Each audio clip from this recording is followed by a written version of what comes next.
Welcome in, everybody. Today on the Front Yard Deep Dives, episode 10, we have Kenny from Hope for the Day. Kenny, would you like to introduce yourself? Hi everyone, my name is Kenny. I am here from Hope for the Day. I am the streaming coordinator here. So, yeah, I guess a little bit about what that looks like is that my line of work is to make sure all of our streamers, partners, any kind of supporters have access to all of the resources and tools, not only for themselves, but also what they need to help support Hope for the Day. If you see me pop into different streams and stuff, that's kind of, again, a part of what I do is just to make sure that we have like a presence within all of the partners. And I also help partners plan events and ensure that we are continuing to start conversations with different organizations within the gaming space, as well as community spaces like this. Kenny, you have no idea how much this is surreal to me to have you on here and be able to have the conversation with you on Hope for the Day in general and just mental health in general, because I've given you a list of questions, but also at the same time, some of those questions are personal to you as well, and it's not just all about Hope for the Day, but it's just one of those cool things of like, you're here. I'm very happy to be here. I'm very, very happy to be here. Like if there's anyone who needs someone to talk to, please, reach out. I'm glad to have conversations with everyone, and as an organization, like that's what we strive for almost, is that we're here to create these spaces for everyone.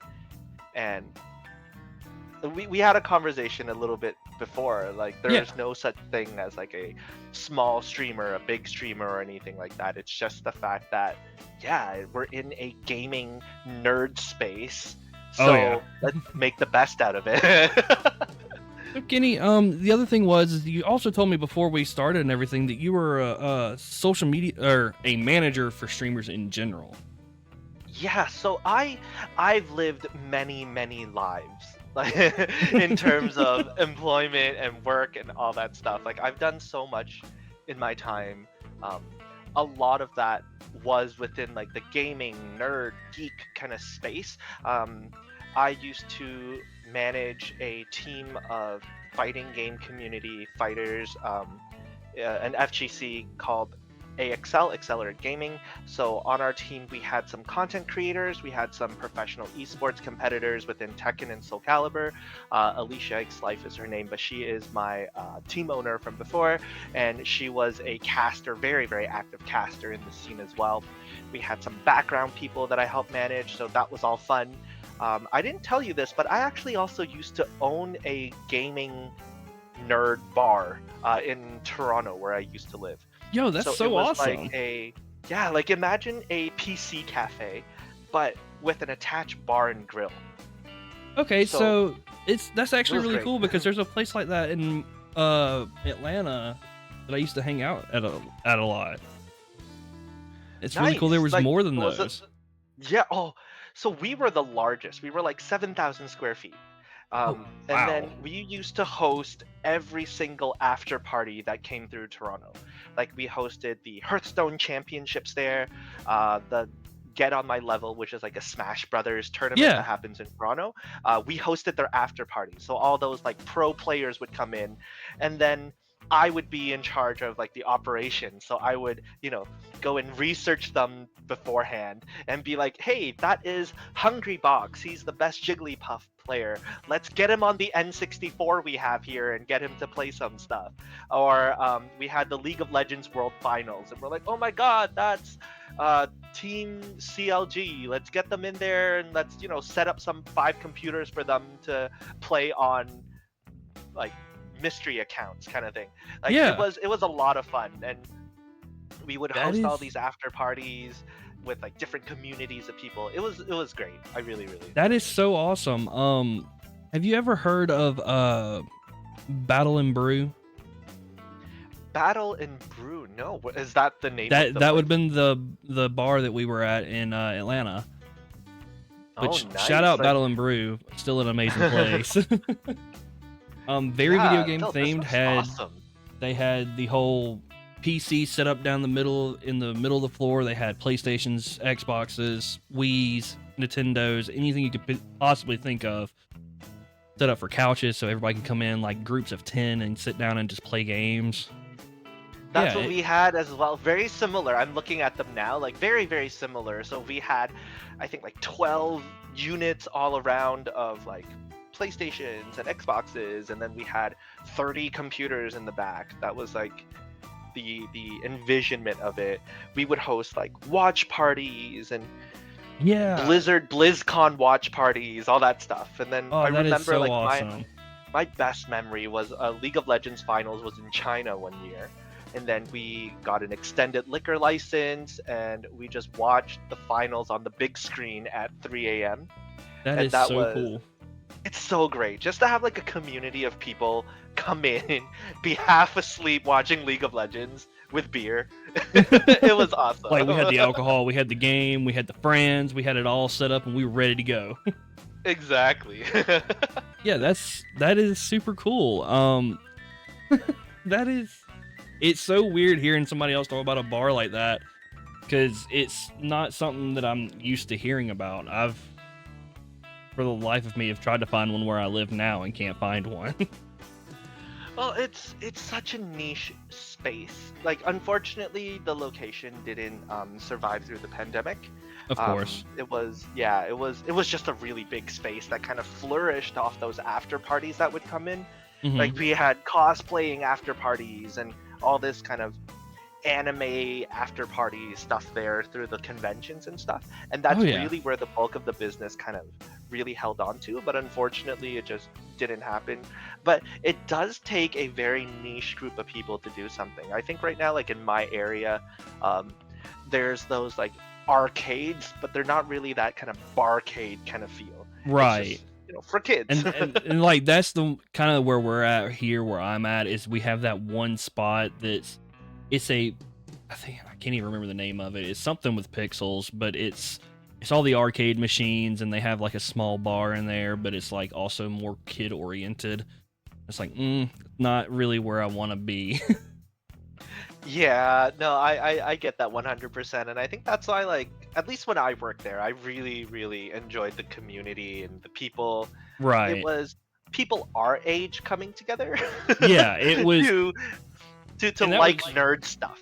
yeah, and it was so I know Battle and Brew was strictly 18 plus, and then after I want to say after 9 o'clock they made it 21 plus, where it was just the bar, and it was way better because you knew the people you were talking to were around your age group. They understood the nostalgic games that you enjoyed and the newer games that were coming out. It made a really good conversation for everybody. So in Canada, pardon me. So in Canada, the um, liquor consumption age is a little lower. It's like Okay. 19 in Toronto, where I was. So we had like 13, 14-year-olds come in on the weekend. We just always tell their parents, like, number one, this is not a daycare. You can't just drop your kids off and dip. Right. Um, and number two is that people will be drinking around your child. So if you're comfortable with that, please, like, by all means, hang out here. We had people who would come in maybe on their own and then maybe a week later bring their children in and be like, yeah, I can have a beer while you guys play games. Like, it was such a great little community. Again, I think Yeah. it's just about finding the niche and finding and building the communities. It's awesome. Absolutely. So, I'm going to start with question number one. I'm actually very excited to kind of hop into this. How did Hope for the Day start? So, whenever I hear about the organization's kind of like beginnings, I'm always very floored by what it's grown to now. So, the organization began in 2011. So, they started just to see a need to distribute resources. So, they actually took it upon themselves in 2011 to just print out flyers. And on these flyers would be National Suicide Lifelines and other resources. And they Mhm. would go to different music venues in Chicago and just start handing them out. They would go to music festivals, is like the next step that they went through across the US to keep handing out resources. And that's actually some remnant that we still do to this day, like we're attendant at Riot Fest, Lollapalooza, all that kind of places, just to have a presence and start conversations. Right now, we also expand to other spaces like gaming conventions, like we did in January actually, It's um, awesome. and table at like different gaming communities. In January, we went to something called Frosty Faustings in the Chicagoland area, and then we'll be also at Combo Breaker this May. And just over the last 12 years, Hope for the Day has also kind of evolved to grown to not only do these kind of resource distribution, but also do little programs into a pioneered program, sorry, that is called Proactive Suicide Prevention. And right Okay. now, not only just printing and distributing resources, but we also just operate globally in many, many different languages. Oh, that is so awesome. And you know, it's so crazy that it started out going to the music venues because that's how I found Hope for the Day. I was about to say, wasn't that how you Yeah, heard about I that? I came across Hope for the Day at Mayhem Festival in like 2012. Yeah, like we try to be in as many communities. Like this summer, we're going to something called like Windy City Cookout. I think it's like a country music festival. Like Hmm. it's not limited to just that space. Like last weekend or 2 weekends ago, we were just at emo night in the Chicagoland area as well. Like we don't try to confine ourselves within a particular space or a particular Right. type of venue.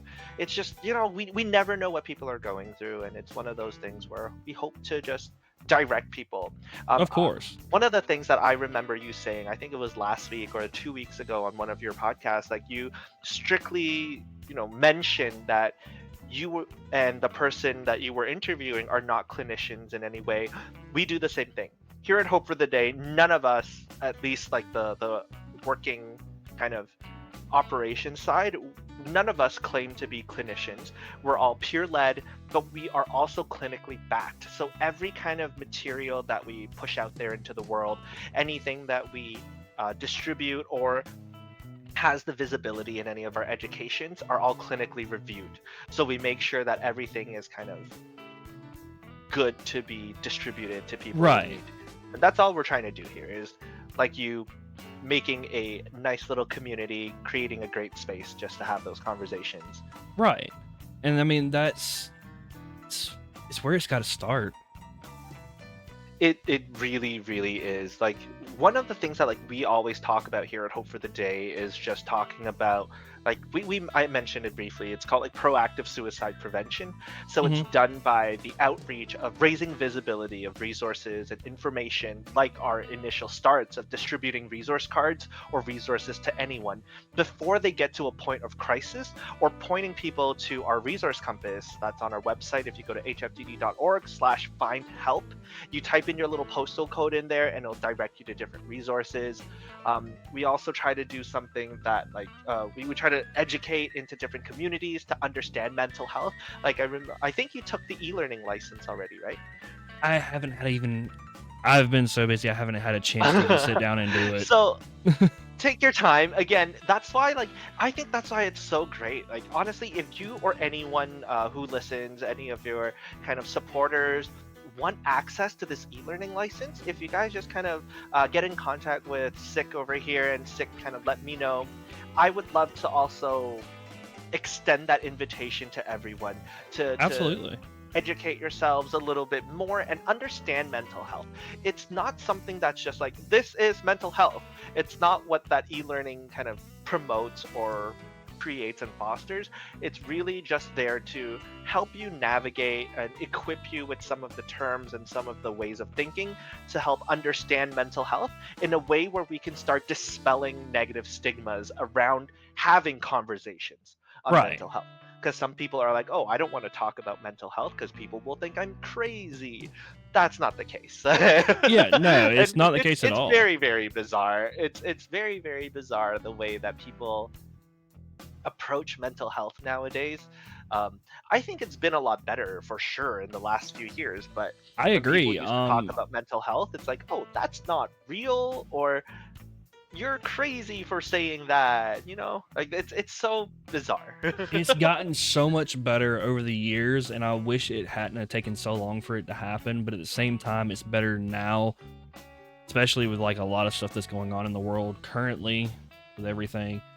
It's better that people are actually more comfortable to actually speak out and talk about what they're going through and possibly get the help they need to find.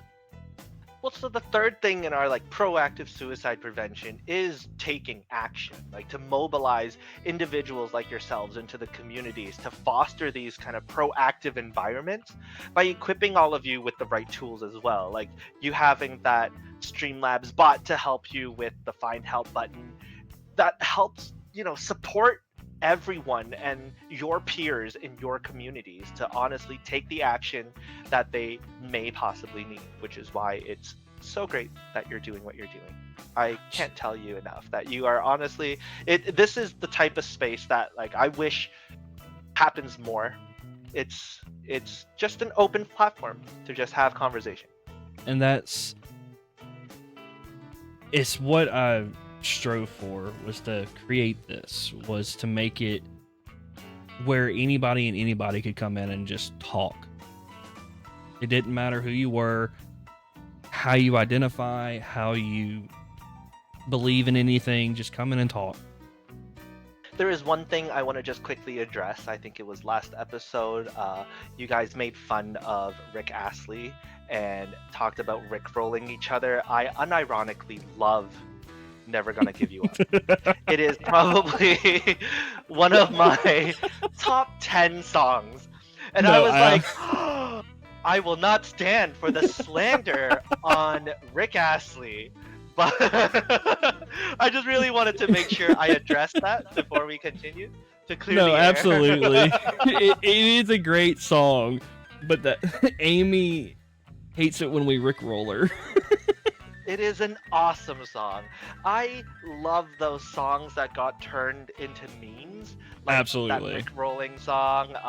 The one with the He-Man, like the Four Non-Blonde song. Again, I unironically listen to these songs on constant. Currently, right now, we actually have our channel redeems turned off for the podcast and stuff like that. But I do have the He-Man as a redeem where you can play it. And it is the full song. It's great. It's one of those moments that no one knew what that song was, and then these memes kind of revitalized it. I love it. And I see someone in chat is also a big supporter. It's great. Yes. That song is awesome, and I love it. I don't know why people are annoyed by it. It's just a refreshing piece of music. I just love the meme. So hyped up. I love the meme. I remember when being Rickrolled was a huge thing. Heck, I actually remember not too long ago, somewhere on Twitter, some dude actually got YouTube's account to click a link and they Rickrolled YouTube. Oh no. So it was like one of the greatest achievements to be seen. In my mind, I'm always like, joke's on you, because I'm already jamming out to the intro. Like Exactly. The moment that do, I was like, yeah, this is a great day. This works. Exactly. Like I'm like, oh my god, this is my pump up jam. How did you know? It's like that moment in White Chicks where Terry Crews listens to the radio and 1,000 Miles comes on. Yes. How did you know? And you're just like so happy that this is happening right now. It's so perfect. That's how I feel every single time. So, Kenny, how exactly did you get into Hope for the Day? Well, I've always had a passion for helping other people. Like I volunteered with many different organizations. I used to sing in a children's choir with people with developmental disabilities. I've worked with many other gaming charities in the past as well. So when I joined the organization, I was like, wow, I used to work professionally with content creators, esports players, different gaming communities, cosplayers, but now I get to bring that charitable aspect into it, and I was like, this is the perfect bridge of what I love and what I feel like I am truly passionate about, like bringing people in this nerd geek gaming space to just talk and work through their mental health challenges. There's enough stigmas that go on in these communities already. Of course. mainstream media, like comic book guy from The Simpsons. Like there's so many induced stigmas because of media that not only are we now having to shatter the perception of people who are content creators and streamers, esports players, but now we're taking that one step further and breaking down that almost like built up facade of celebrity and also making them be that human behind the stream and the screen that they have. It's Right. just to yeah, like it's great. Like I really love that I got into it, but this is how I kind of really mentally saw myself that these are my two honestly passions that drive me forward in my life other than my family, my kids, my dog, like Right. doing Right. charitable acts plus protecting and nourishing and opening up these gaming spaces. And that's what it's all about, honestly. And you were words. When we were talking before the stream and everything, you were saying like how your friends and family have also sat there and said how much you enjoy being in this space now. Like you are happier and you're doing great. Yeah, like and then I think to myself, right? Wow, did I look really upset before? Like, did I look like I was not enjoying myself? Right? But for everyone to point it out, I was like, I didn't think it was that bad. But now I'm kind of like, oh, okay, no, I know what they mean. It's not that I didn't enjoy my work, but it was before it was work is work. Now it's like, this is what I do. And I'm so proud to tell everyone that I work as a streaming coordinator here and I get to just live. I get to just talk to people on a daily. I get to insert myself into the most welcoming communities, like such as yourself here. Like I get to just pop in and see a glimpse of your world and be like, "Whoa, hey, hi." And be super supported and be like, "Oh my god, it's someone from the organization. Everyone say hello." And then they all do and I'm like, "Oh, there's so much love on the Yeah. internet. There's so much love." There is a lot of love, and unfortunately you do find, some areas that aren't as loving, but making the difference in your communities or any communities that you can build is huge. I Like, and that's why I think I'm so excited to be in this role is because I get to almost witness growth. I get to witness progress. Like right. people having goals like, "Oh, hey, this stream I want to hit $100 raised." And I'm like, "That's awesome." And then they'll come back to me and they're like, "I'm so sorry. I only raised $25." I'm like, "Congratulations. That's $25 you just raised. Why are you sorry?" Right. This should not be the take you're taking away from this. This should be the fact that you just did something so awesome and selfless in the world. You just took a positive step where you asked for nothing in return. And that's so beautiful. And I'm just very excited to be more a part of those communities. Right. And yes, thank you. I am drinking water. I wish you guys can see this. My camera is currently not working, but I have one of those whale spouting water cups. Okay. That yeah, it's great. Like when it's like an adult sippy cup, and then the water comes out of the whale's blowhole up top, and it's Nice. awesome. I feel like such an adult whenever I drink this. So, one thing I've always tried to explain to people for us is that, I remember, I think it was when me and Jackie spoke or me and Tyler spoke. Because Tyler was the first person when I first raised money that I spoke with. And Tyler had sent me, like, hey, if you raise this amount of money, it's a workshop for a classroom, so on and so forth. I can't remember everything because that was 3 years ago. No, that is correct. Like what the work that we do is very, very different from any other organization that you can think of. Right.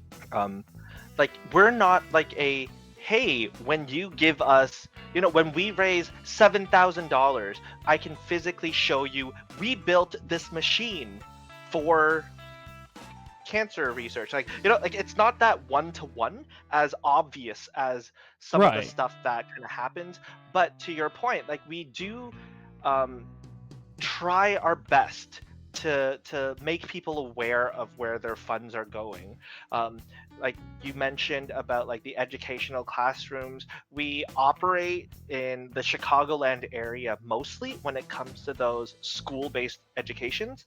Hmm. We are in classrooms above grade 7, and we just go into the Chicagoland area. So like last year, uh, we've done over 140 hours in multiple classes and classrooms in that kind of area. We've also done like community-based education sessions. We've done digitally ran sessions of our signature programming. Like that all goes into it. It's not just that. When we talk about like resources that like your $5-10 can help us print and create, we have 2 coffee shops that are the world's first coffee, where 100% of the proceeds go towards proactive suicide prevention and mental health education. Um, we put these resource cards there. If you go on our website, you'll see some. It is a card that just tells you it's okay not to be okay. It has the suicide crisis hotline, warm lines. It has mental health. It has Trevor Project, uh, you know, phone numbers on there. It has a whole bunch of stuff as well as our resource compass on there. Those resources are printed thanks to every contribution that is made to the company. We get to put them there, and people will go in there and grab them. We don't ask questions. We Yeah. let everyone know that it's there whenever you need it.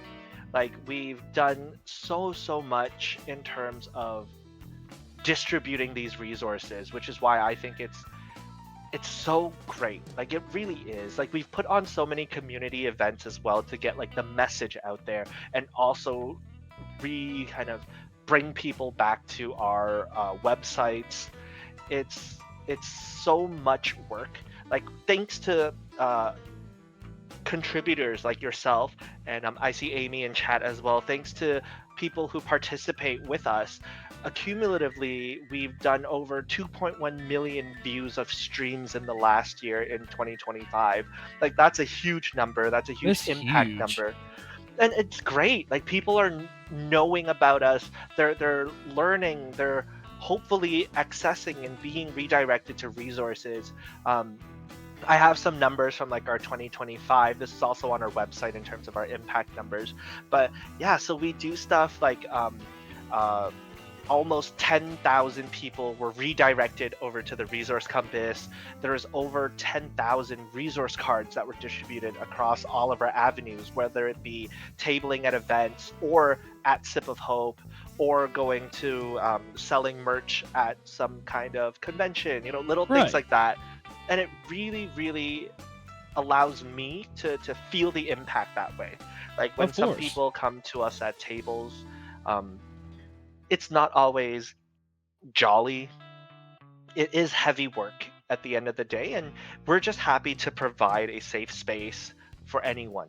Even our coffee shops, like some people go in there to grieve, to almost get that support whenever Right. they need.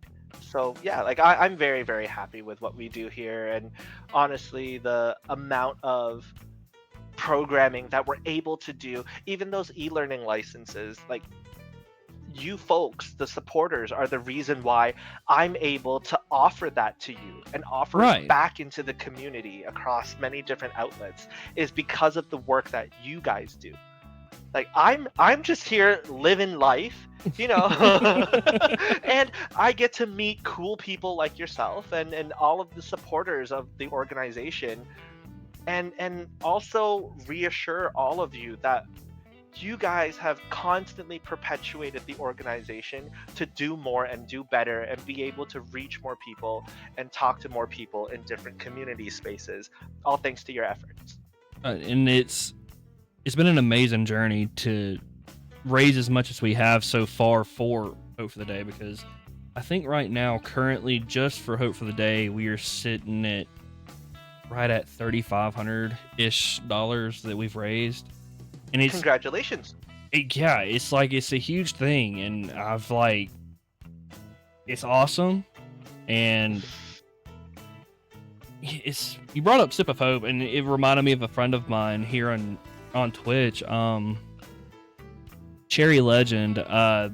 They are in the Chicago area, and every time they'll send me a picture every now and then, it's just saying, "Hey, got a cup of Sip of Hope." Oh, that's awesome. Like there's some streamers actually that was like I used to go to Sip of Hope because it was down the street. And then I was like, "Whoa, your logo was attached to Sip of Hope." And then they started to put the pieces together. They're like, oh, "You guys are Sip of Hope." We're like, "Yeah, we are." It's great to Yeah, kind of see those puzzles clicking together. right. One thing I actually do have a question about, and it's, Mm. does Sip of Hope have a future plan of possibly like going further out of Chicago? That is something I am not sure of. I mean, that's Like, fair. I mean, yeah, like I know Sip of Hope's currently been around for a long time, and I just never knew if they ever thought to expand out further. I will bring that back. I will ask those questions for you. But currently, like we are at Logan Square as well as Hyde Park. I think one of the locations is directly in like the university campuses, so it is. You know, it's going. That's all I can Right. say. Like and see, remember how I said I used to work many kind of past lives. I was at Starbucks before, so I like coffee. I worked at an indie kind of like a signature coffee shop. You know, I've Yeah. done all that fun stuff, and I really enjoy what Sip of Hope does. And like the locations are not grandeur, and you know You're it's like an right. open bar area with seating down the halls. It's a nice little cozy spot, and it just makes me feel so safe to be in there. We actually have some plans to maybe um, uh, bring something in from the gaming side, but Okay. that will be like details to come kind of thing. Oh yeah, of course. Of course. Yeah. Yeah, no. That's really awesome. I'm glad you're a part of Hope for the Day. It's really awesome to have you a part of Hope for the Day. It's great to know you. No, I'm very, like I said, I'm just so excited to be here. I'm excited to talk to anyone who's willing to listen. It's you've made it a very conversational space, and that's awesome. I've done my best, and I'll have to thank every person that's been on the podcast so far. We're 10 episodes in, and that's 10 people. That's including you, and that's 10 conversations that every one of them were different, and like people had different challenges they were facing. But also, that doesn't mean that it didn't reach out to somebody that was also facing that same thing. Like, oh, okay, so this is how you deal with it. Maybe I can work off that, or maybe, oh, okay, cool. I know who you are now. Like, I understand where you're coming from on why some days you can't stream, and I don't know. It's really been nice Yeah, to be and able I'm to do just that. going to, for those who can't see chat right now, like I think this has to be read out loud and sick. Like you've done amazingly. Please blow your own trumpet sometimes. And other people are seeing it. Like Yeah. it is visible. Like your community thanks you and appreciates you. People who haven't seen you yet and who hasn't listened to you yet will also appreciate and thank you. Yeah. Hope for the day sippy cup. I will put that into my notes. But thank you. So the other thing was, Guinea, how are you? I'm great. I really am great. Like I keep telling you, I'm awesome. I love my job. I love what I do, and I'm really great. I didn't really used to think about or like really care about mental fatigue or like stress aggressors or anything like that until I started working here at Hope for the Day. And then Right. I started to reflect on what like a positive mental health journey looks like. And the organization really equipped me into thinking and talking about mental health. So like uh when you do the e-learning license, you'll see this one section where it talks about like a soda bottle comparison. It's like an exercise. We talk about mental health, about a soda bottle, and then experiences from all aspects of life will shake the bottle and build up pressure. So the pressure could be your daily stressors or events and challenges you face every day, the good, the bad, whatever it is, it adds into the stressor. And then we just kind of expect and hope and implore everyone to really find a way of slowly releasing the pressure. And Right. we call that kind of movement of, when you turn the lid and makes that like kind of noise, we Yeah. call it valving. So it's like, you know, find a way to connect to other people and cope, like relaxing in a bath, watching charity streams, or listening to a podcast, like hang out with friends in Discord, whatever it may be. There's no like magic wand or like perfect mental health state, and just a constant journey to what wellness looks like. And working here has allowed me to start noticing little things in my daily life. And I think that's the reason why I'm honestly, I've never been in a better mental health state, because it allowed me to just slow down and just take in life.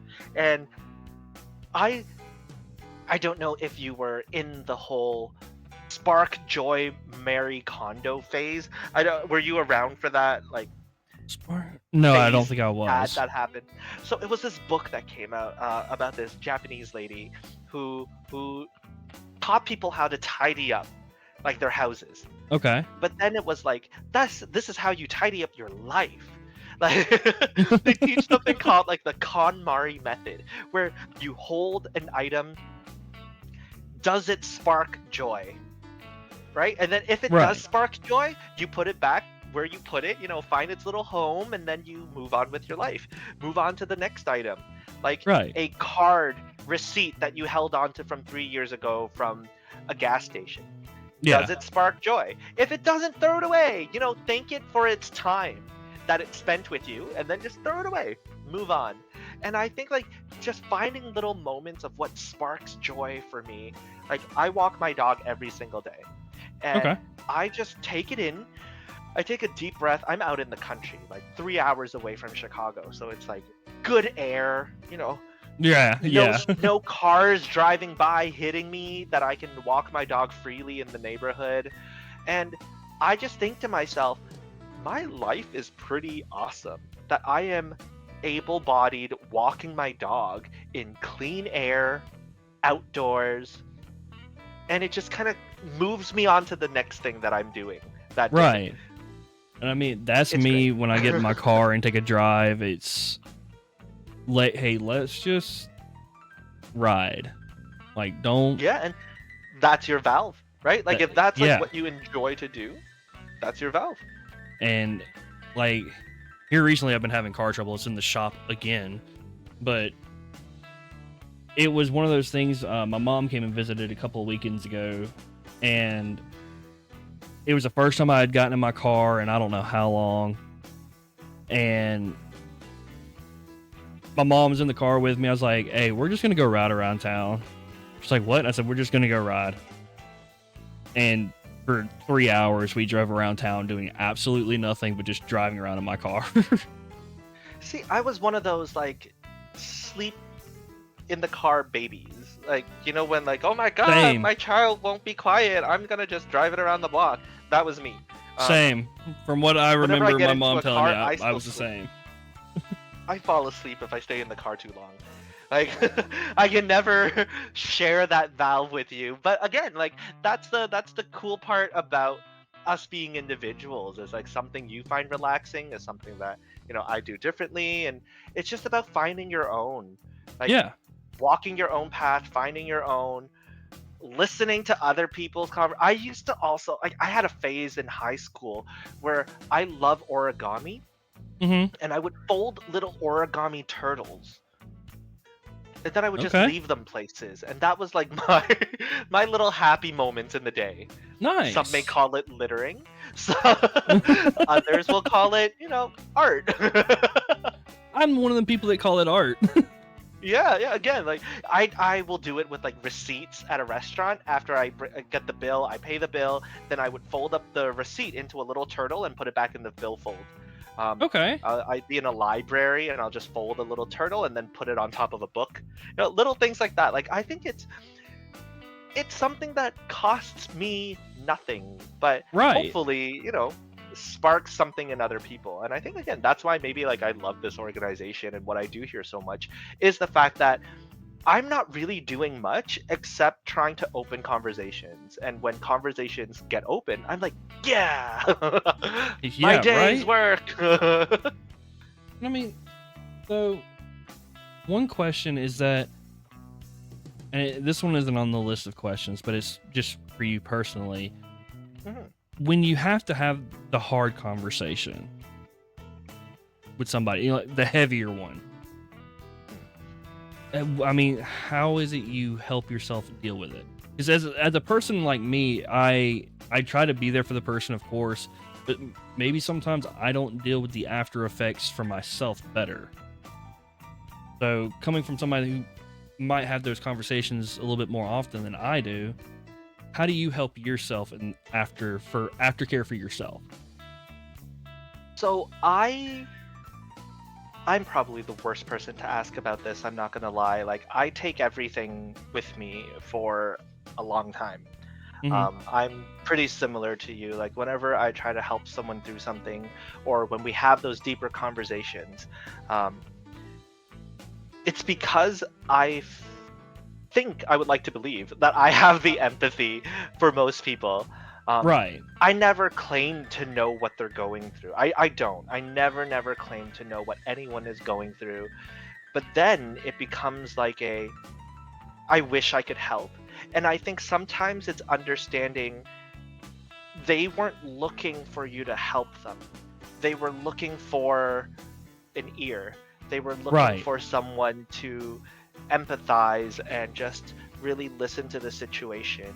And I think that's where the personal mindset kind of aids and helps the system is that you just need to know that you don't always have the answers to help, right? Right. You don't always have the tools or the equipment to rectify and save anything. And that's not what some people are looking for as well. It might Right. be that one step removed of just acknowledging that they're in that situation. And sometimes maybe just that acknowledgement is all that they need. Um, I think that's why when I started working here, it took me a while to also reach this level of, I don't want to say zen, like it's No, not I get that. zen, but it's more so like this level of mindfulness where I'm able to just kind of tell people I empathize with them. Uh, I can't know exactly what they're going through, but I acknowledge your distress and how it's putting you into a certain high mood, low mood, anger, frustration, whatever it may be. I Right. empathize with that. And do you need help right now? If so, let's find something together. If you Right. don't need help and you are just needing an ear, I'm here for that as well. And I think that's the maybe the way that for you to approach situations in the future is also just taking that one step back. You're not needing to insert this kind of personal, I must rectify this, right? But Right. it's also just acknowledging that, yes, this happened to you. Would you like help?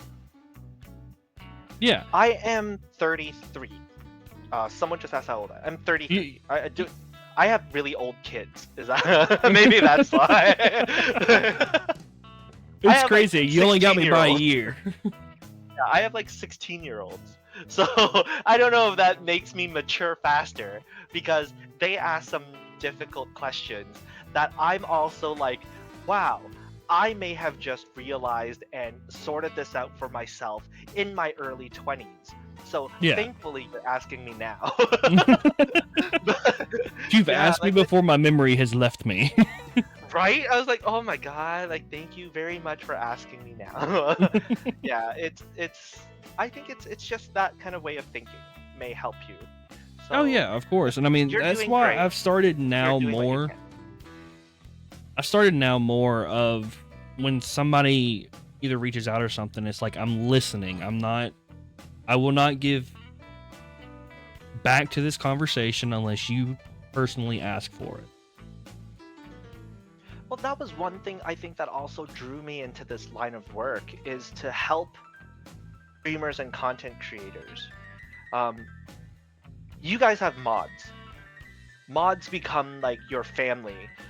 You guys have close supporters that, you know, they also feel like they can open up to you. Like it becomes like a two-way street, and these become like your best friends, best supporters.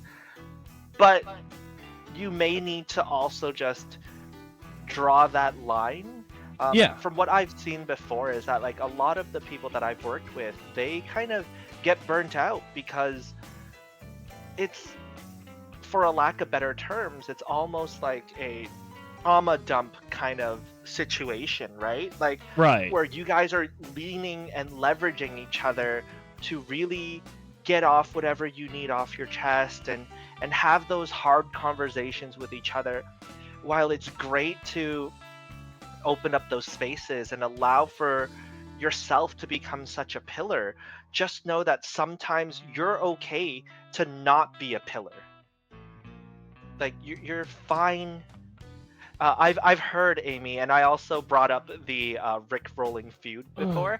I will not stand for slander, but you guys are fine. I just want to make sure that you guys are okay. Any streamers to streamers, you guys are fine. It's okay if you're not the pillar of focus for everyone. They might be your mods, and that's okay to look at them as equals beside you and be like, hey, sorry everyone, I just can't really address this today. Maybe we can, get a pot of tea one day. Let me make some chamomile one night and we can hash this out. Right. That's how old I am. I think, 5-10 years ago, I'd be like, yeah, grab the bottle of rosé and let's start this. And now I'm just like, throw on the pot of chamomile. Let's have a cup of coffee.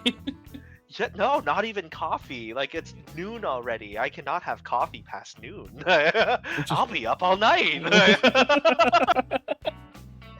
Oh man. That Well, kind of mentality. we do have an ad coming up, and we always pause for our ads. So we will be back in 3 minutes, everybody. And yeah, other than that, we'll be right back. Hold on, what did Amy say? Sick mods for me, and he steps in when he can to tell I'm getting uncomfortable on stream. He's my bodyguard. Yeah, that's fair. Yeah, we'll be right back, everybody.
Hello, hello.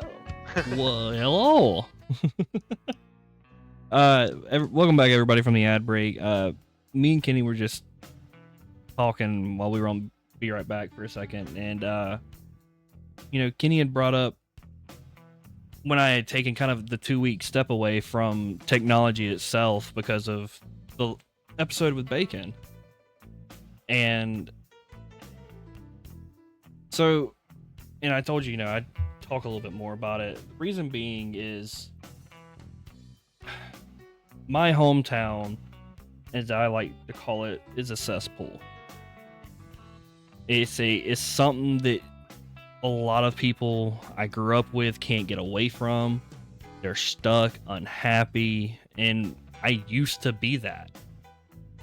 Like, I was just stuck in that town. Every time I turned around, I ended up having to come back to this town that I didn't like being in because there's a lot of past things that happened to me back then that I just don't like the town because of it. Every time I go there, it reminds me of the stuff that I did or went through, and I just don't want to be a part of it. So when the conversation started with Bacon of our hometowns, and knowing, Bacon, we grew up in the same area, he knew exactly what I was talking about, also brought up the memories of everything that happened back then.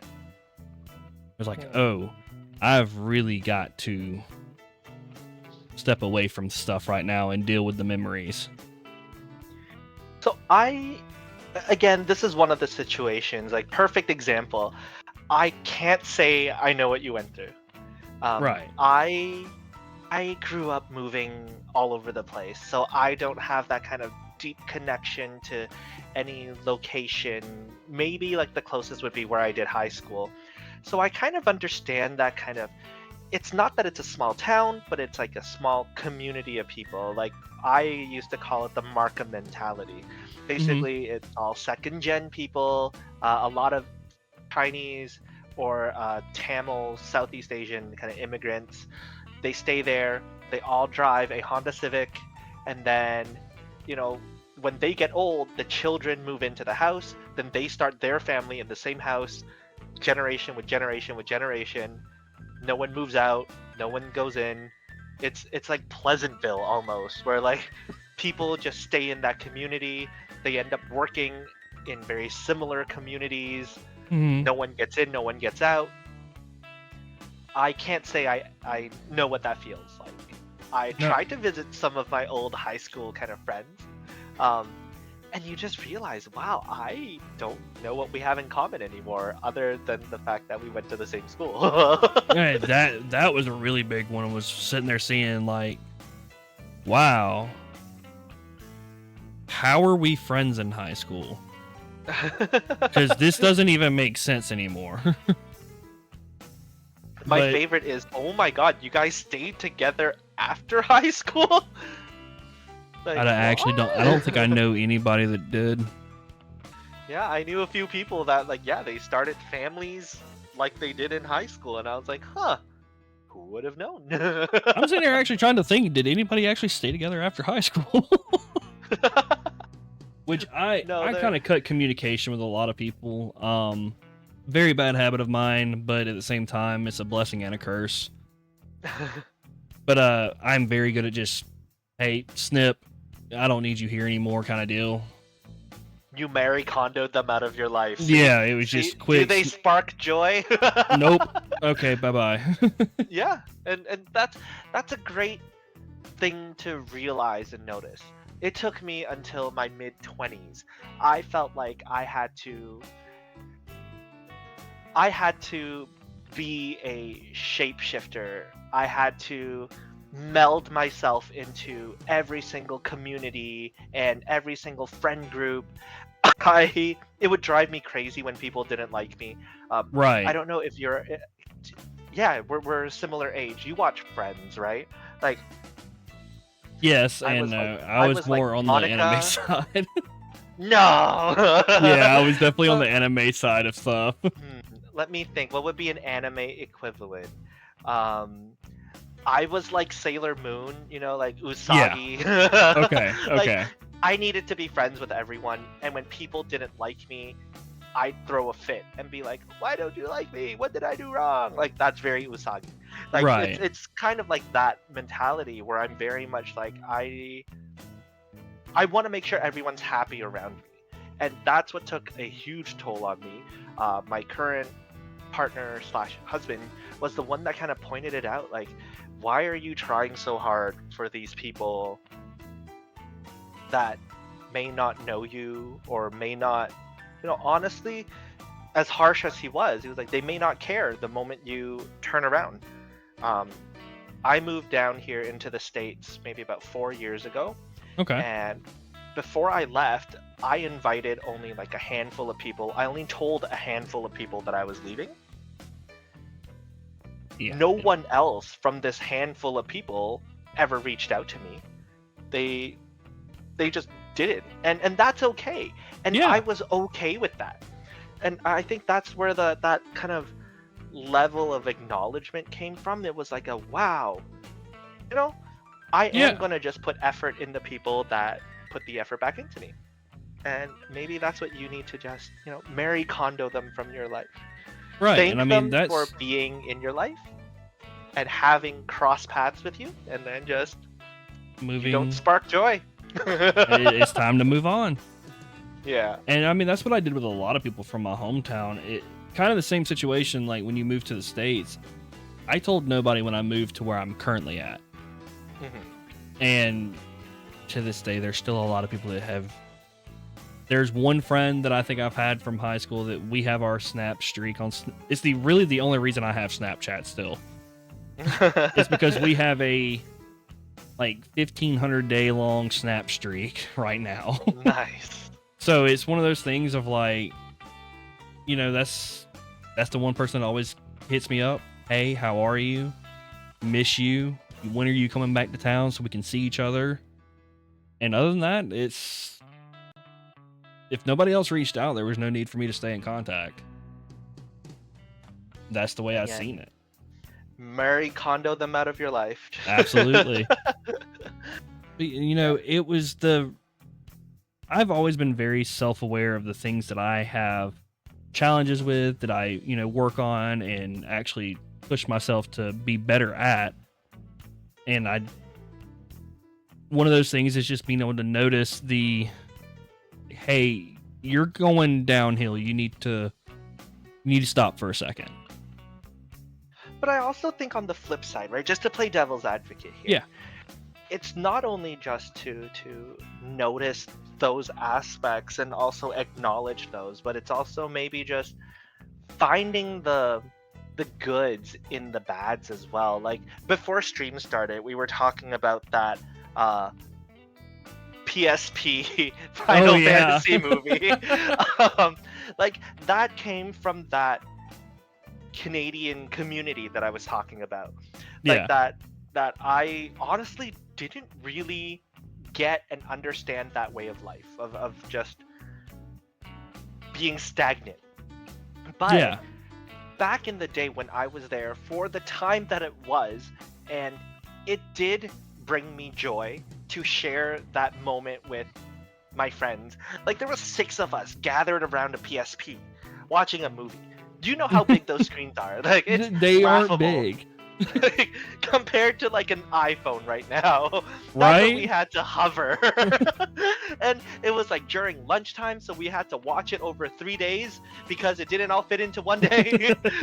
You only had that 30-minute lunch period. You had to fit 30 minutes worth of movie in. And we had to wait for that one guy who had to microwave his lunch. Like there's a lot of little factors that came to it, but it was enjoyable. Even though now looking back at it, the overall time that I spent there really wasn't that great. The community, if I came out back in high school, I probably would have ended up a lot more not well than I did until that I waited until college. Little things like that, I feel like, you know what, like even though overall I don't think that I think that was like there's no other way to say it, a slightly toxic community that I grew up in, but I am glad where I am now, and I get to look back at little things like that. Like I was telling my husband stories of, oh, the first time I ever watched like a live stage musical was back in that area in Yeah. Toronto. Like, there's a lot of like different things that I was like, I do think it for its time and what it left an imprint on me. It's very like Wicked for Good. I don't know if you watched or heard the song where it was like, everyone who leaves through and passes through your life will kind of leave a little bit of them. Right. But I just thank it for what it was, and then now that I've moved on, I'm awesome. Yeah, right. And I mean, that's kind of, it's so weird because like you sit there and say, if you would have come out in high school, it would have been different than when you did in college because the possibly the community you were in and stuff like that. And it's like, I don't, I am a non-religious person personally, and I don't push that on anybody else, but my family is very religious. It took me moving away from everybody to then be like, hey, by the way, what you believe in is not what I believe in. Like, it's just not, you can't change my mind on it. Stop. Don't try to. And it's one of those things, like, I felt better at the same time, saying that. But where was I going with this conversation? My brain. Like, I know that had something to do with it, but I'm lost on what it was. It was the going into like my friends and stuff from back then were like, I thought that I believed the same way they believed in a lot of stuff. And then like now I very much know what I believe in, and not religion, but just everybody has the right to be who they want to be. Yeah, and Period. I think even when I was younger, like I always thought like so me and my brother, we grew up together. Like he is probably the closest person to me besides my husband, and with that, I had this looming fear of coming out to him because in my mind I kept thinking, oh no, this is it. This is where I lose everyone and everything. Right. So when I told him, he was like, okay. Right. Dying? I was like, what? He's like, you asked me to sit down on a couch and stood up in front of me and told me that like you had urgent news. Like you don't say that unless you're going through something else. Like now what else is there? And I was like, no, that was it. He's like, oh, okay. You used to collect stuffed animals and lay with them on your bed. Like when I say collect, I mean like I had like 30 stuffed animals on my bed. He was like, I kind of just kind of assumed, right? Right. Because this went on till you were like 14. It wasn't like you were 8. Like, I kind of just knew that there was potentially some queer codedness in this, so I just kind of let it go. But it was that like kind of dread, and I think it is the way the places that I grew up, and it's that I'm gonna be different than everyone I grew up with. I'm innately going to have a different way of thinking than my family and my friends that I grew up with. This is horrifying. Yeah. And I mean, so that's one thing, like with my hometown, like I'm not religious, I'm not political, I'm not anything. But when I hear, because of course Facebook is a thing, and I just haven't deleted a lot of people, but because I'm lazy and I don't use Facebook, so. And I'll see like some old high school folks sit there and post things, and it's like, I can't see how you believe that what's going on is okay. Just in general of like what's going on in the world, it's like, no. Why can you sit here and say it's okay to do this? and you see it and it hurts, but it's like, yeah, this is why I did cut contact. And I This, think just acknowledging that much might need to be where you stop. yeah, Like that might be like the full stop on the situation is just acknowledging, wow, we have different thoughts. Uh, I will never change the way you think, and you will never change the way I think. So exactly. again, thank you for the time you spent with me. Wow, remember that one time we raced together in state finals? That was cool, but I don't think you're in my life anymore. And Yeah, then yeah. just This kinda, is where this yeah. stops. Yeah, like, and I think that's a big thing. Is just thank you for the time. It was great. Like when Right. we were kids and built, I don't know, like burnt ants with a magnifying glass. I don't know what you guys do, but Yeah. Honestly, I I don't don't remember know. half the things we did. Yeah, I was like, I don't know how hillbilly we're getting in the The- states. Like I don't know how Letterkenny we are, but like it can get very Letterkenny.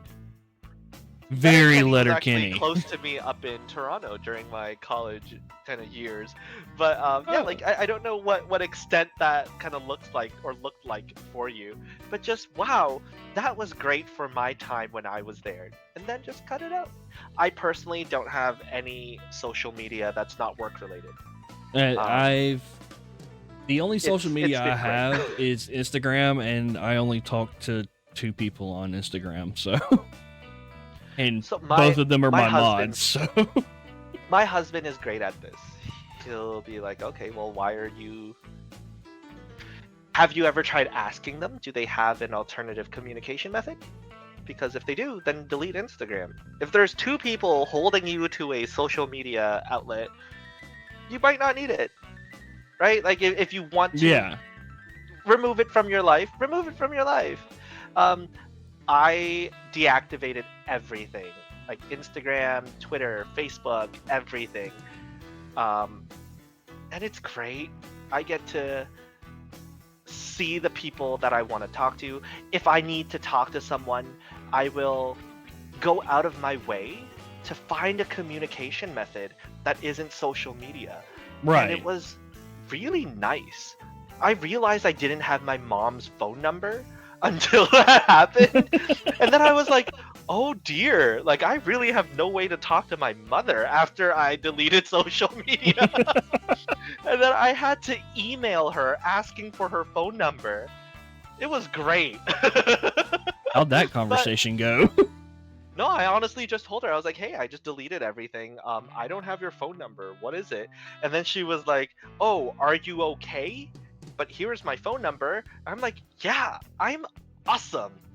Yeah, I'm I'm doing just great, Mom. I yeah, just like I'm thriving. doing great. I've gotten rid of the things that were making me sad because I seen stuff all the time. Now I'm I doing. think it's just I wasn't even sad or frustrated or anything of the sorts. It was just like, wow,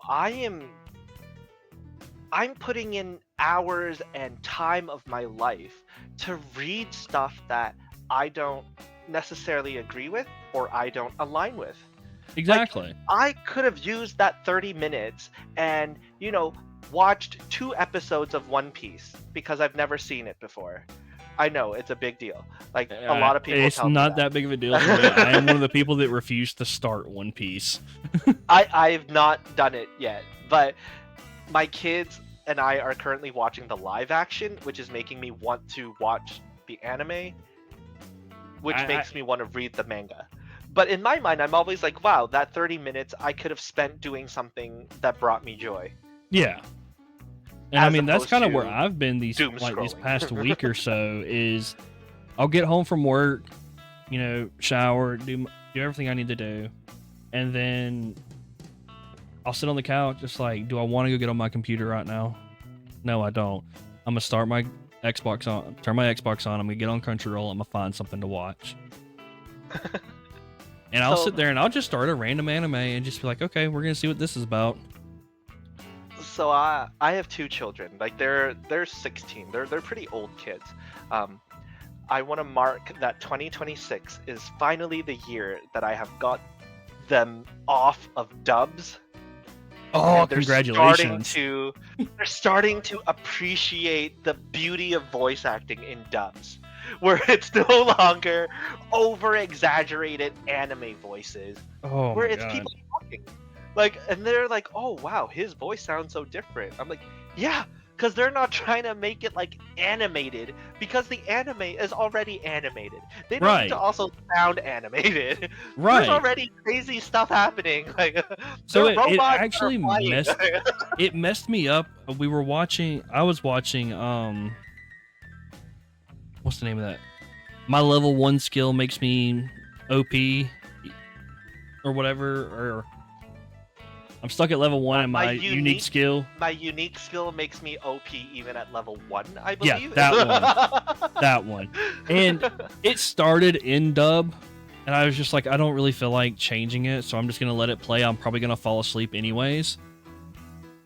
And like episode 2 come on, and when episode 2 came on, it showed the actual Japanese subtitles at the bottom, or it showed the subtitles at the bottom for, translating the Japanese version, but had the dub version over it, and none of the words matched to what the actual sub version was saying. I was like, what am I watching?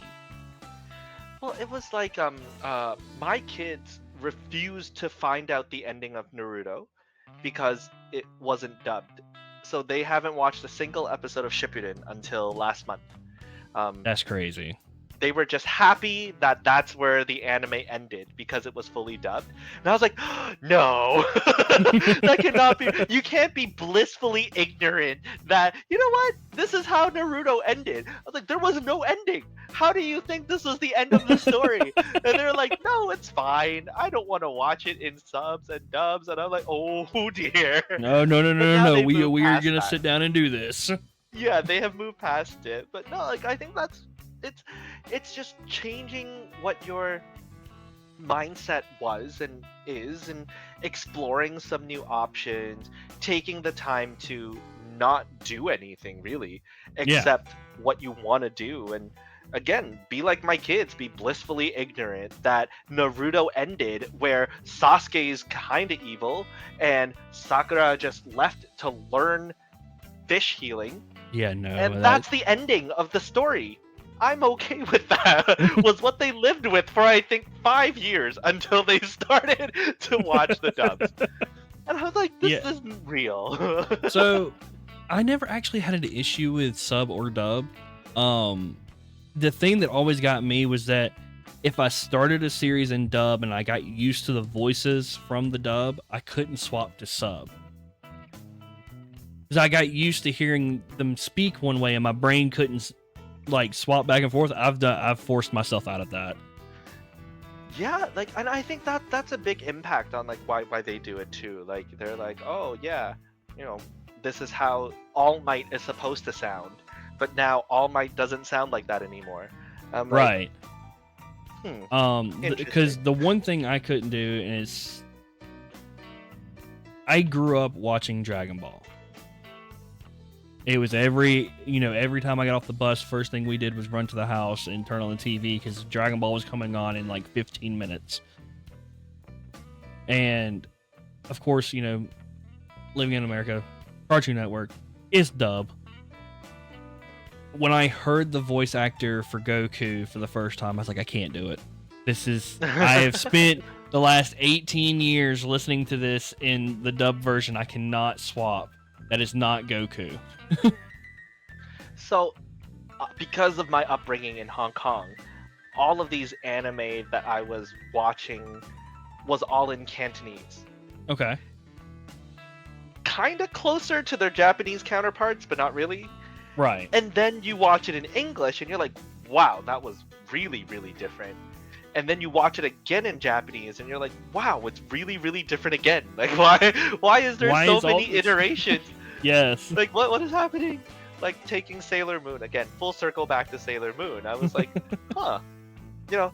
In the Chinese version, Sailor Jupiter is very girly. In Hmm. the Western American version, super husky. Yeah. They really amped up the butch level of her because she was wearing boots instead of heels. So I Yeah. guess that makes her, more of butch character, which really isn't true. But there was just a lot of stuff that I find, yeah, the translation makes it really interesting. It does, and it was a great little funny little side series to sit there and watch. And but when I sat there and seen that episode and seen how different the lines were compared, I was like, okay. But no. It's Oh, back to vote for the day for a little bit. uh, is there anything? Is there anything we as a community can do to help further the conversation of starting the conversations with the folks around us? like, again, I'll be really honest and candid with you. What you're doing right now is probably a great example of starting the conversation and building a safe space to chat and weave in conversations of mental health challenges and non-mental health challenge kind of topics and opportunities is where this is the starting the conversation. Like, you are allowing people to become proactive and urge everyone into engaging, or just listening in onto different types of mental health conversations. They don't have to all talk about topics orbiting suicide. They don't have to talk about clinical depression and medication. It could be talking about the love of anime and dubs and subs. It could be talking about anything that causes distress. Like, what you're doing now is a great example of just opening conversations that don't always go towards diagnosis. You're not Right. like, we're not clinical. We're not here to talk about what is baseline. And I think you might also just need to acknowledge that, like, you are doing awesome already. You are allowing people to have an outlet where things hit their lives and cause stress and build pressure, disrupting quality of life, not feeling comfortable to talk about anything, to maybe access support to hit escalating curves of crisis, right? But Right. we're not getting there. We're honestly just talking about, hey, mental health can be simple conversations. Uh, Mental health can be talking about shifting in behaviors. It's okay not to be okay about anything. It's not just about you. It's okay not to be okay about your thoughts and feelings of anime, your hometown, Rick Astley, like all of these different stressors and aggressors that can potentially arise in you. And you, again, I just want to thank you and people such as yourselves and supporters of Hope for the Day to continuously open and build these communities and conversations that is just completely free of stigma. And this is how we're able to continue to hold conversations out in the open. No one's going to feel like they need to filter and think, I can't bring this up because it's not relevant. Anything can be relevant. Anything can be conversation. Conversation is talking, is Yeah. listening and talking. So that is what you build and that is what you do so swimmingly. Like I said, it hasn't even felt like 30 minutes since we started talking, but Right. Like, I I know it mean, has it been feels more than like we still. that. It feels like we still just got on the phone. Honestly. Yeah, like it's and that's why I think what you do here is so awesome. Like, I really do want to, I don't know if that comes through on my microphone, but Yeah, it does. honestly, claps and props to you and what you're doing with your community and what you chose to do with your community.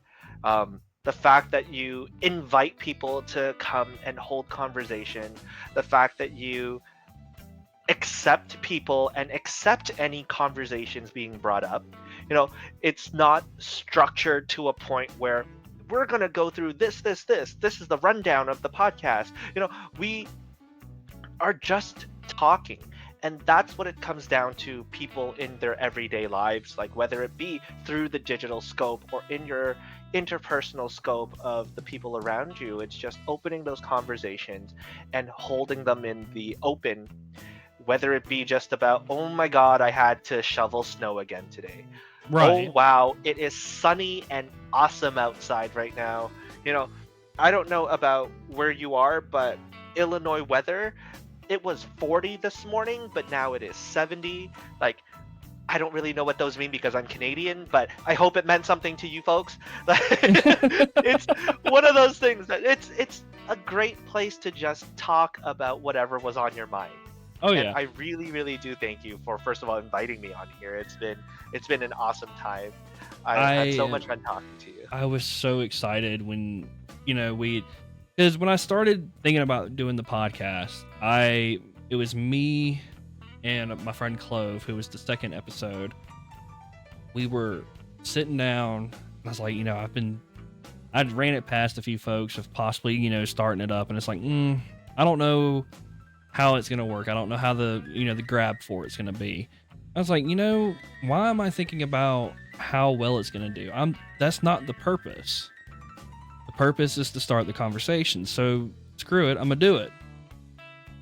And then it was who to reach out to, and then me and my friend Clove sat down and we put together a spreadsheet of all these people that I wanted to reach out to. And I was like, me and Clove kind of talked back and forth. I was like, I'm gonna send the email to Hope for the Day and just ask and see if somebody will be willing to sit on the podcast. And I never heard anything back. It's like, I didn't expect to hear anything back, and that's okay. They are a organization that's helping the communities around them do these things. They are probably very busy. I understand. And then when you reached out over Twitter, it was like, ooh, let's talk about it. Like, wait. I apologize for that. We so full disclosure, we are still sifting through emails from 2024. I understand. The frequency and the rate that we get it is pretty high, and we need to make sure that the people who are being spoken with are with the appropriate people. That just took a little longer. The reason why I try to be a bit more forward and focused, like on Twitter, on here, on Discord, is the fact that, like, I am an open door.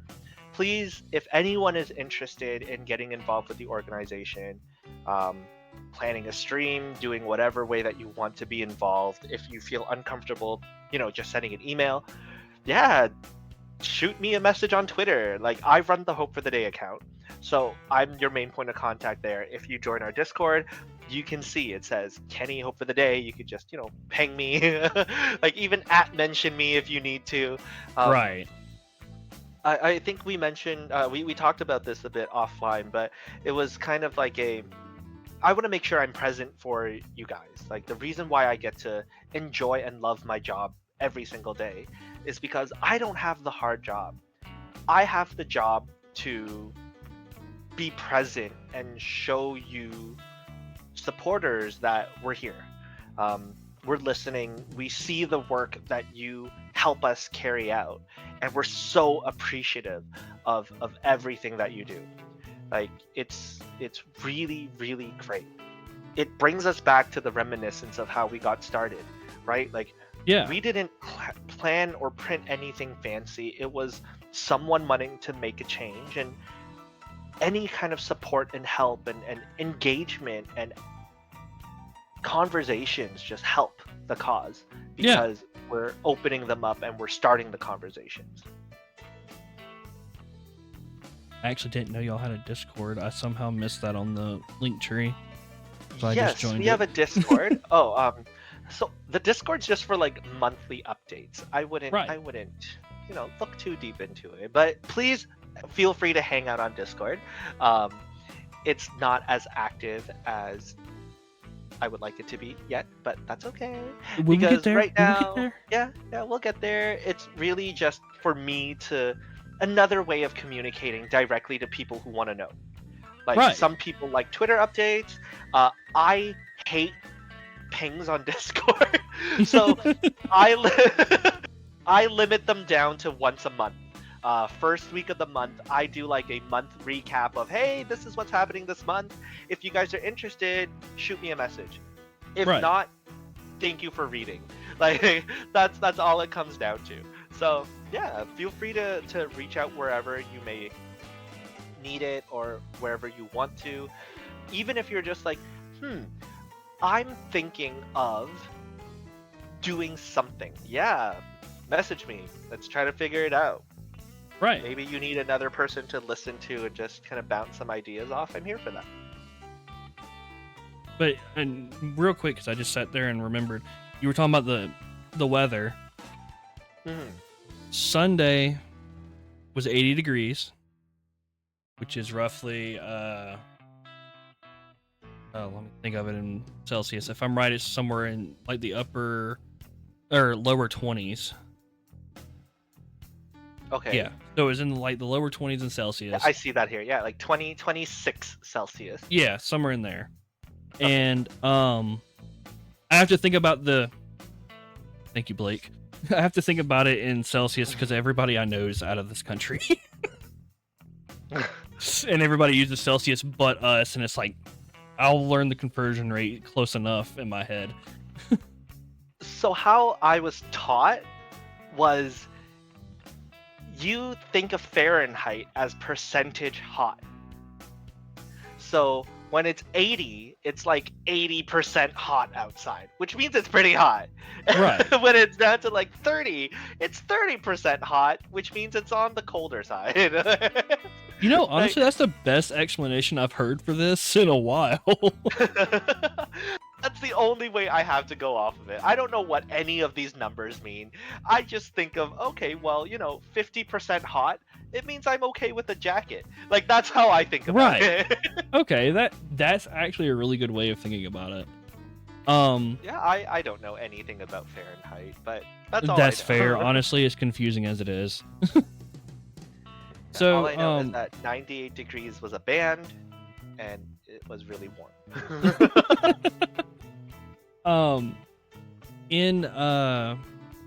Sunday was, warm. It felt good outside. Sunday night, we had very severe thunderstorms and possible tornadoes on us. And then Monday morning, it was snowing. That's the best way I can explain my weather where I'm at. No, we had a snowstorm on Friday, Saturday, and Sunday.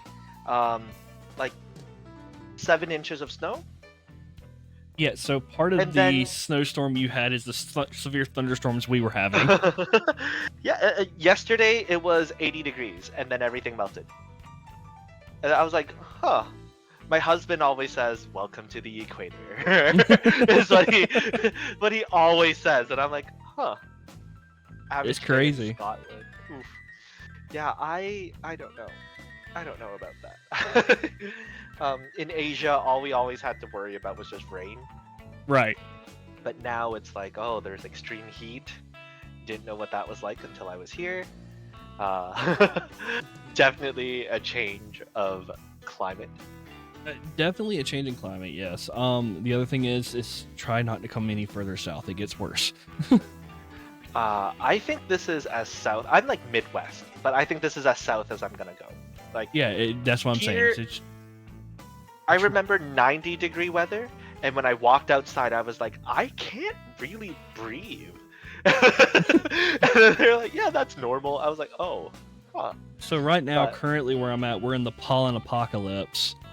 My car is blue. No, it's not. It's currently green. Oh no. So it's crazy down here. But yeah, and thank you for, all the nice things being said today. It means a lot, and I'm glad that I have been able to curate a community where we can do these things and work together on everything. It's been a wild 3 years. My stream anniversary was actually March the 12th, my affiliate anniversary. I've been Congratulations. affiliated. Thank you. It's been 3 years. It's 3 years, 760 folks hanging out with me, and 760 beautiful people that have also just been a part of doing everything we do. It's been awesome. And No, I think you've honestly really don't give yourself enough credit.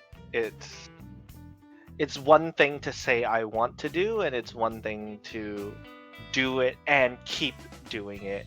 I always tell like the slightly, new to streaming kind of people that it is about consistency, and it's about people discovering that your niche was also their niche.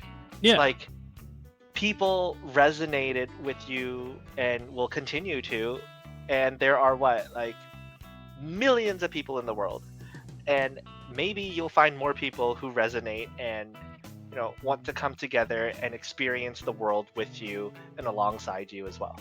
oh So yeah, again, thank you so much for what you're doing, really. Again, I keep telling everyone who thanks me, I don't do much. You guys are the ones that are all right. doing it. You got to I'm start here giving to yourself support some more you guys. credit too. I'm here to support you guys in what your endeavors are, and it's awesome. So again, yeah, good job to both of us. Okay, good job to Exactly. both There of we us. go. And thank you again for having me. I'm very excited to have been able to sit through this with you. I'm so glad you were able to be here with us today, and we're getting right here close to our 2 hour mark here soon, which means we're gonna start wrapping up. And we always open up like the last 10 minutes of it, everything, to have a chance for anybody in chat if they want to ask either one of us a question, to have that opportunity. And are you comfortable with that? Yeah, of course. So if anybody in chat would have a question for Kenny or for me, please feel free to ask. While we do that, I want to take a look see and see what's online. Go spread the love to somebody else.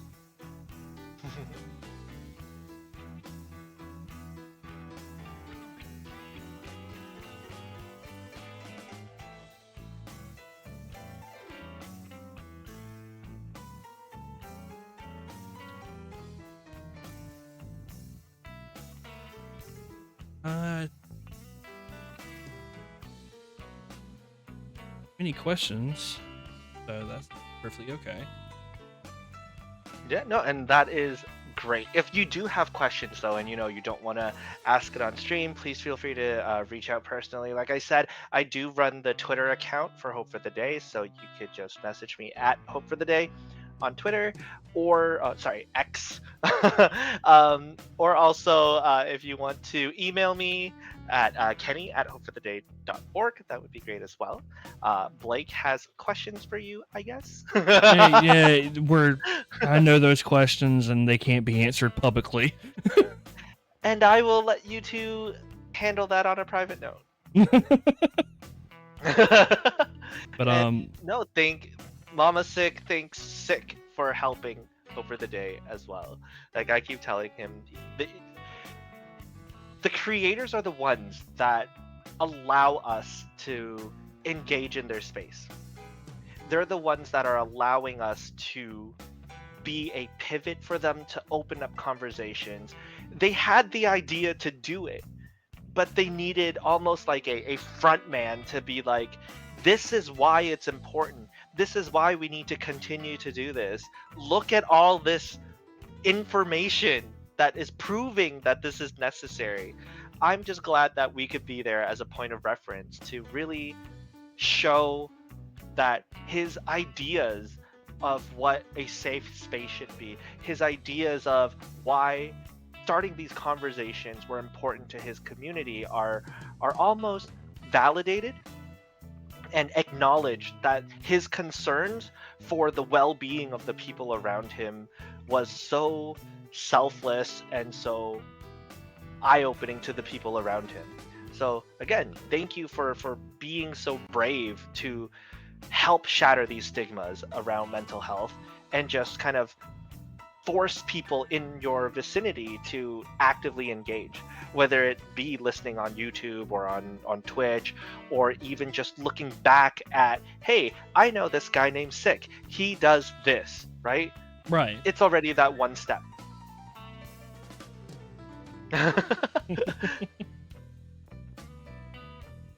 But we're doing good now, and we're doing great, and we're gonna keep stepping into the future and making the best out of what we can.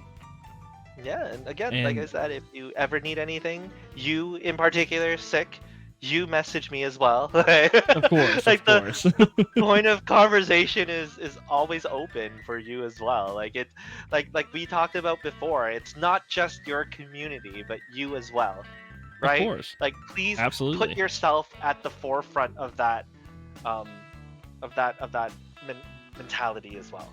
Okay? Yeah, If you need help, please let me know. I will. And we got some plans we're gonna talk about hopefully soon when we can get another day to sit down and chat, and we're gonna brainstorm some stuff. September is gonna be a heavy month, but also at the same time, it's gonna be a really good month. We're gonna have a lot of fun, and yeah, everybody's just gotta be prepared for it because I'm gonna do what I can to make it a really fun month for everybody and complete the goal. Again, thank you so much for having me. This has Thank been you. great. This has been awesome. Thank you. But we are going to go see a very dear friend, Admiral Blue, as a lot of folks would have known him as Dr. Blue. He's a VTuber and amazing, caring person. He will actually be on the podcast at one point, and it's going to be a lot of fun. So we're going to go say hey to Blue. But other than that, everybody, thank you for being here. Thank you for listening on YouTube if you're listening on YouTube. And Kenny, if you have any last words, please go ahead. Oh, again, thank you, every single person who is here. Thank you, Sick, for all the work that you do in junction with Hope for the Day. Remember, if you need help, if you need any resources, use the Find Help resource that we have here. We have a resource compass on our website. Downloading and sharing mental health resource cards in your communities on social media. Help donate to Six Cause on Tiltify in support of our programs and also outreach, as well as just learn more about like our e-learning programming that we have as well. All of that stuff will come help. So thank you so much for having me, and yeah, I'm very excited Yeah, I to am be a too. part of this. And again, thank you again for being a part of this. And everybody, we will see y'all next time. Bye. Bye.